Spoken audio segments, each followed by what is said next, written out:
E como o ambiente laboral influencia na saúde do trabalhador? Por favor. Podemos dizer, de uma forma super impactante, porque, como acabou de dizer o João, nós passamos a maior parte do nosso tempo, pelo menos 8 horas do nosso dia, no trabalho. Ou seja, todas as energias, todas as emoções, todo o stress que advém do trabalho, na verdade, são pequenos fatores que vão se acumulando com o tempo, que podem causar um grande desgaste. Ou seja, tudo aquilo que se absorve do trabalho, depois leva-se para casa. Quando se chega em casa, o trabalho não ficou no trabalho, a preocupação interior continua ali. Nós vamos para a cama e levamos o nosso trabalho. Continuamos a pensar nas coisas que precisamos de fazer no dia seguinte, nas coisas que ficaram por fazer. Quando acordamos logo de manhã, já estamos no trabalho, ainda antes de lá chegar. Já estamos a pensar nos colegas com quem temos de lidar, eventualmente. Nos trabalhos que temos de fazer, nas tarefas que ainda ficaram por completar. Ou seja, tudo isso à volta do nosso trabalho, na verdade, confere aquilo que é o indivíduo, que é a pessoa humana. E todo esse desgaste acaba por ter efeitos a longo termo. E nós podemos verificar que, por exemplo, nós temos algumas doenças que acabamos por desenvolver, mas que têm origem devido à nossa atividade oficiosa. São pequenas, como podia dizer, são pequenos desgastes todos os dias que acabam por se acumular e se tornar numa enfermidade, podendo ser física, podendo ser de ordem psicológica, entre outras. E agora aproveito, continuando consigo, quais são essas doenças que um colaborador, por exemplo, pode adquirir no seu ambiente de trabalho? De várias ordens. Antes de chegarmos à doença em si, à condição patológica, temos primeiro o sentimento. Por exemplo, nós podemos começar a sentir de alguma forma ansiosos no nosso ambiente de trabalho. Mas aquela ansiedade pode ser um sentimento passageiro. Sentimos ansiosos porque temos uma tarefa que precisa de ser concluída numa determinada altura. O sentimento pode ir se arrastando e chegar a um ponto em que eventualmente se torna uma condição presente o tempo todo. A partir do momento em que já estamos ansiosos e começa a afetar outras áreas da nossa vida, já não é simplesmente um sentimento, mas uma condição permanente. E ali sim, o colaborador precisa de uma intervenção de um psicólogo. Falei do stress, podia ser a depressão, podia ser o burnout, eventualmente. E o burnout hoje em dia é muito debatido, mas o burnout tem tantas causas que podem ser causas tão simples, digamos assim, como o stress no trabalho, trabalhar, por exemplo, por horas demais, ou ter excesso de coisas para fazer no trabalho. O trabalhador muitas vezes sente-se desvalorizado porque não tem tantas coisas para fazer no trabalho. Isso também adiciona à carga emocional. Ou seja, existem outros tipos de fatores, dependendo também do trabalho. Existem riscos, por exemplo, de natureza química, o contacto, por exemplo, os pintores. Os pintores estão sempre a trabalhar com vários químicos, etc., que podem ter um efeito, pode revelar-se numa doença. Os pedreiros os trabalhadores de construção têm outros tipos de riscos, onde se calhar o João vai estar mais habilitado para falar de equipamentos de segurança, etc. Mas não deixam de ser riscos inerentes à atividade profissional. Problemas de coordenação motora que podem surgir no trabalho, de estar sentado várias horas numa posição. Ou seja, existe uma série de doenças que podem desencadear a partir da atividade profissional, dependendo também muito do que é a atividade profissional. Algo a acrescentar sobre as doenças que podem surgir no ambiente laboral? Sim, eu queria complementar aquilo que o colega Hugo disse aqui. A saúde no trabalho influencia diretamente a produtividade do trabalhador. Ou seja, se nós tivermos um ambiente de trabalho saudável, temos, em consequência, um trabalhador feliz e uma empresa produtiva. Se tivermos um ambiente de trabalho que produz doenças e que afeta a saúde emocional do trabalhador, nós temos um trabalhador insatisfeito e, por si só, também uma empresa totalmente improdutiva.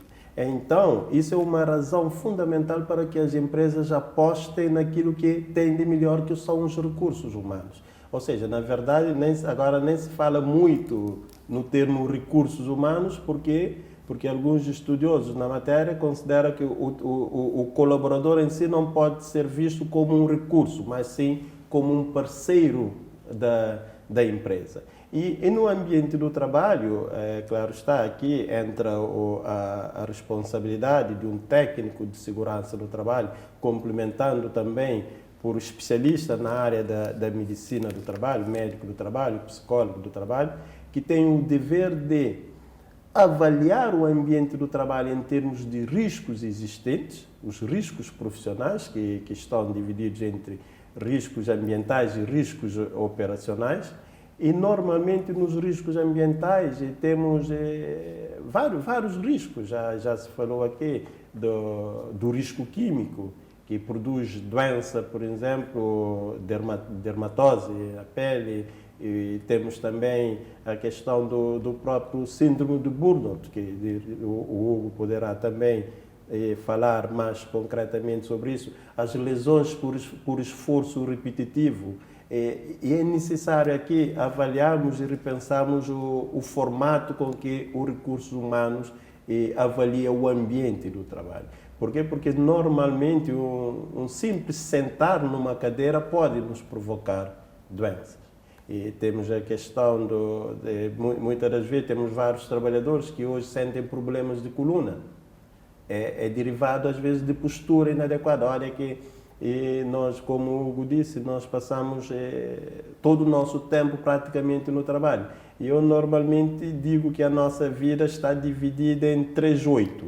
8 horas a trabalhar, 8 horas a dormir e 8 horas que praticamente passamos também em horas extraordinárias a pensar no trabalho ou então a trabalhar em casa. E se normalmente nós não tivermos um ambiente de trabalho saudável, 8 horas num espaço que produz e que afeta a saúde emocional, vai também afetar o nosso estado do sono. Nós não vamos conseguir dormir em condições. E no final, 8 horas insatisfeito no trabalho, 8 horas sem conseguir dormir, 16 horas. E o 8 horas perde-se totalmente nisso. Resumidamente, já perdemos 24 horas, ou seja, já perdemos um dia em termos de produtividade. Razão suficiente, volto a repetir, razão suficiente para que as empresas comecem a apostar na melhoria das condições de trabalho. Portanto, falaram aqui das várias doenças que surgem no ambiente laboral, stress, ansiedade, burnout. Que fatores poderão agravar o quadro desses problemas da saúde? Por favor. Na verdade, é assim.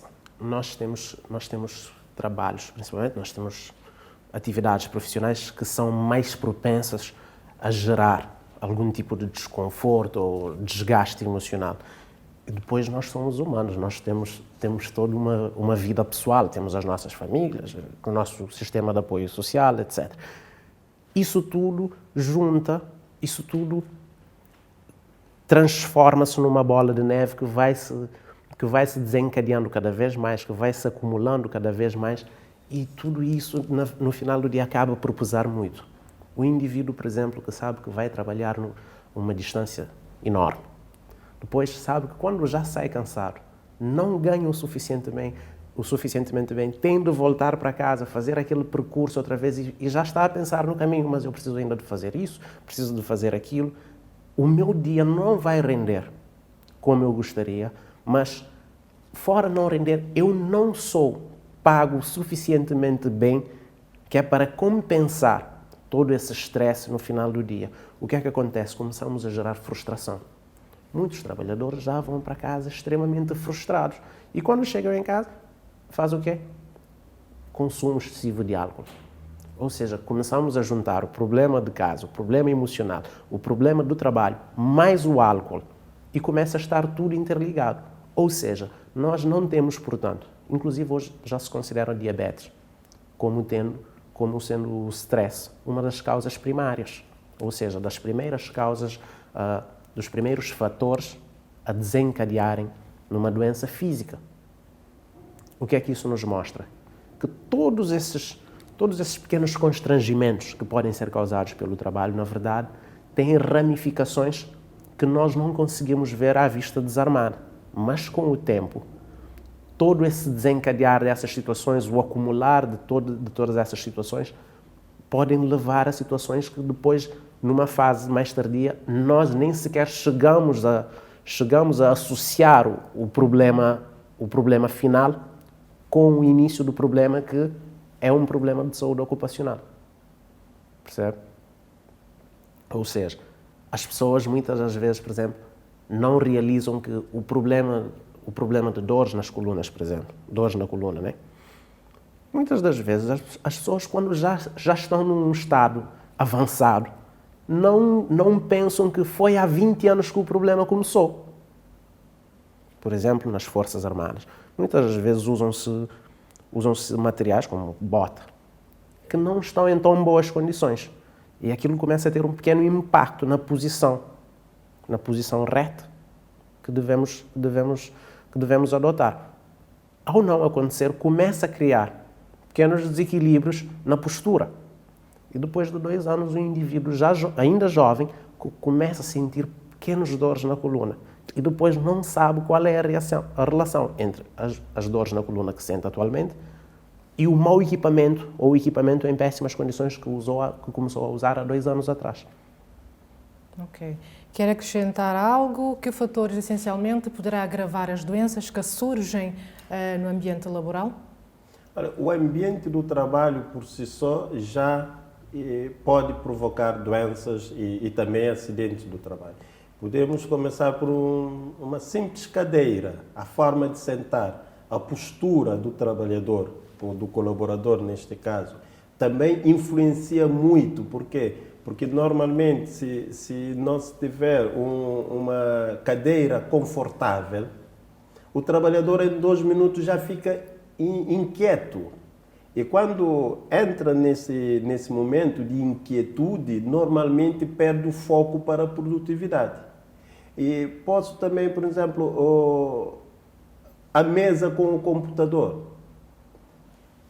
A altura do computador, a visão do trabalhador. A iluminação pode afetar a qualidade de vida do trabalhador, pode afetar a sua visão.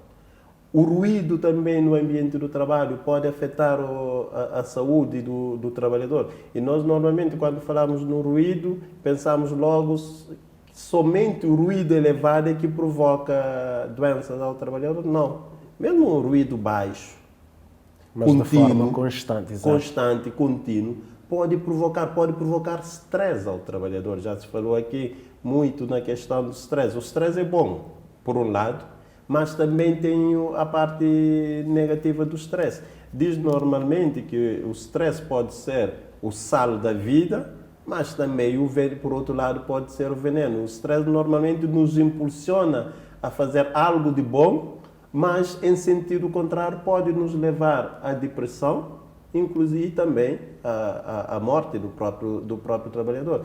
E nós temos que estar constantemente a avaliar essas situações no ambiente do trabalho. Um papel fundamental dos recursos humanos. Olha que agora não se fala totalmente no papel fundamental dos recursos humanos em termos da promoção na melhoria das condições do trabalho. Por quê? Porque as empresas, principalmente as empresas que têm mais de 50 trabalhadores, deveriam ter um departamento de segurança e saúde no trabalho, com um técnico de segurança, com um psicólogo, com um médico no ramo do trabalho, para que possam fazer o acompanhamento ao trabalhador, um acompanhamento diário. Não? E é isto que se chama trabalhar na prevenção. Trabalhar na prevenção é antes de acontecer, não é depois de acontecer. Aí vamos chamar o psicólogo, vamos chamar o técnico de segurança, para afinal, por que ocorreu o acidente? Por que o trabalhador adoeceu? Não. O objetivo é trabalhar na prevenção. Só assim poderemos conseguir um ambiente de trabalho saudável. O mundo do trabalho por si só é perigoso. Eu normalmente digo que nós temos que avaliar o trabalho como uma moeda, tem os dois lados. De um lado, possibilita-nos, dá-nos a facilidade de ganhar o pão nosso de cada dia, para que possamos levar o nosso contributo também e termos uma família saudável, tudo isso, mas do outro lado tem a parte negativa, os acidentes e as doenças no trabalho. O bom é fazer com que essa moeda, que é o trabalho, tenha apenas um lado da satisfação, da felicidade e da produtividade.